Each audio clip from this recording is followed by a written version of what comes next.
भाजपा के राष्ट्रीय उपाध्यक्ष एवं राष्ट्रीय हज कमेटी के चेयरमैन एपी अब्दुल्ला कुट्टी ब्रज क्षेत्र के क्षेत्रीय अध्यक्ष दुर्विजय सिंह साक्य के स्वागत कार्यक्रम में शामिल हुए। इस मौके पर एपी कुट्टी ने कहा कि संगठन ने दुर्विजय सिंह साक्य को बड़ी जिम्मेदारी दी है। भगवान उन्हें अच्छा काम करने की शक्ति दे। उन्होंने योगी और मोदी सरकार की प्रशंसा करते हुए कहा कि डबल इंजन सरकार ने यूपी को नंबर 1 बनाने का काम किया है। यूपी में बड़ी बड़ी कंपनियां आ रही हैं और यहां पर बड़ा इन्वेस्ट करने के लिए तैयार हैं। हालांकि योगी सरकार से पहले यूपी की कानून व्यवस्था चौपट थी। योगी मोदी के राज्य में यूपी में कानून व्यवस्था बेहतर हुई है। उन्होंने कार्यक्रम के आयोजक दक्ष पारासरी की तारीफ करते हुए उन्हें अपने कार्यक्रम में बुलाने के लिए धन्यवाद दिया।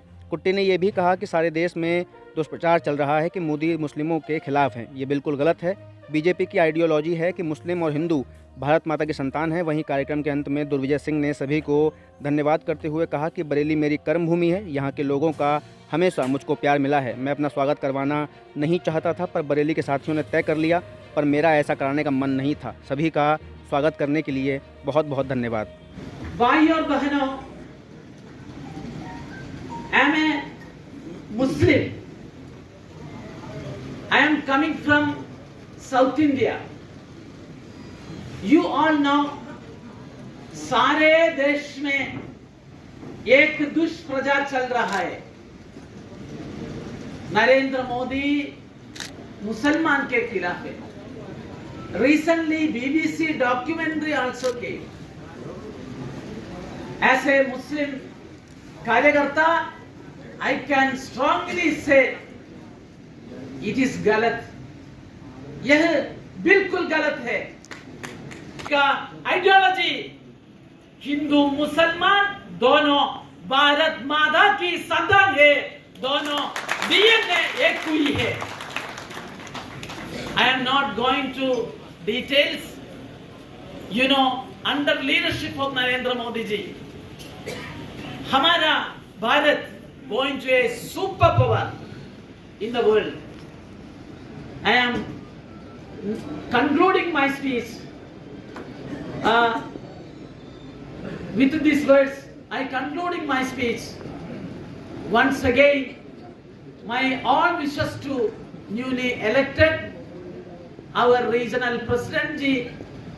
With these words, I conclude. Vande Mataram, जय भारत।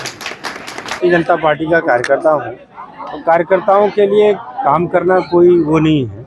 जहाँ तक बड़ी जिम्मेदारी की बात है तो निश्चित रूप से मैं पहले तो अपने प्रदेश नेतृत्व का, केंद्रीय नेतृत्व का आभार देता हूँ, धन्यवाद करता हूँ कि उन्होंने मुझे ये बड़ी जिम्मेदारी दी है और उन्होंने जिस भरोसे के साथ मुझे ये जिम्मेदारी दी है। मैं अपनी टीम और कार्यकर्ताओं के बलबूते पर ये कहना चाहता हूँ कि मैं उनके विश्वास पर खरा उतरूँगा और भारतीय जनता पार्टी के संगठन को ब्रज में आगे ले जाऊँगा। नगर निगम चुनाव की अगर बात करें, किस तरीके से भारतीय जनता पार्टी, देखिए, नगर निगम चुनाव हो चाहे 2024 का चुनाव हो, भारतीय जनता पार्टी 24 घंटे काम करती है। दूसरे दल केवल तभी काम करते हैं जब चुनाव होते हैं। तो चुनाव हमारे लिए कोई चुनौती इसलिए नहीं है।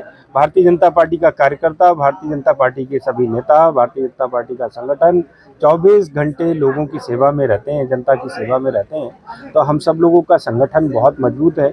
हमारे कार्यकर्ता सब बहुत सक्रिय हैं। हमारे नेतृत्व पे चाहे वो आदरणीय योगी जी हों, चाहे आदरणीय मोदी जी हों, उन सब पर जनता का बहुत ही भरोसा है। तो मुझे पूर्ण विश्वास है कि हम लोग 6 के 6 नगर निगम जो ब्रज में आते हैं वो जीतेंगे। साथ ही साथ अधिकतम नगर पालिकाएँ जीतेंगे और नगर पंचायतों में भी हम सब अच्छा प्रदर्शन करेंगे। समाजवादी पार्टी कह रही है कि वहां पर अपने वादों पर खरे नहीं उतर पाए, नगर चुनाव नजदीक आ रहे हैं, उनको लेकर कितना खरा उतरेंगे? देखिए, उनकी बात का कोई महत्व इसलिए नहीं है। लोकतंत्र में जनता जनार्दन सबसे महत्वपूर्ण होती है। उनको जनता पूरी तरीके से नकार चुकी है। हमारी सरकारों ने 100% वादे पूरे किए हैं और हम लोक कल्याणकारी सरकारें चला रही है भारतीय जनता पार्टी। तो इसलिए उनकी बात का कोई बहुत महत्व। आज प्रोग्राम में देखा जा रहा है मुस्लिम समुदाय की काफी संख्या में लोग आए हुए हैं, क्या कहना चाहिए? देखिए, सबका साथ सबका विकास पार्टी का नारा है, तो इसलिए बीजेपी में सभी का स्वागत है। जो राष्ट्रवादी लोग हैं उनका स्वागत है। हमारा किसी से घृणा वाला विषय। मायावती ने अखिलेश यादव पर आरोप लगाया कि दलगत राजनीति करती है, तो क्या कहना चाहिए? ये मायावती ने जो उन पर आरोप लगाया है, अब उन दोनों के बारे में क्या कहें। दोनों ही कभी कभी पिछले चुनाव में आप समझिए दोनों इकट्ठे हो गए। बीजेपी तो बहुत वर्षों तक सत्ता से बाहर रही, आज वो गेस्ट हाउस कांड याद कर रही है, तो इसलिए कोई बहुत महत्वपूर्ण बात नहीं। विपक्ष ने एक आरोप ये भी लगाया कि भारतीय जनता पार्टी की तैयारी पूरी नहीं थी, इसी वजह से मामला ये कोर्ट में था, 4 महीने तक डाल दिया। नहीं, ये हम लोग तो पहले ही चुनाव करा देते हैं, हमारा संगठन तैयार है, सारे लोग हमारा लेकिन ये अखिलेश यादव जी ने इस विषय को उकसाने के लिए उन्हीं के लोगों ने कोर्ट के माध्यम से इसको इतने दिन उलझा दिया। हमारी सरकार की मंशा बिल्कुल समय पे चुनाव कराने की थी और अभी भी सरकार जितनी तेजी से काम करा रही है, चुनाव हम करा रहे हैं।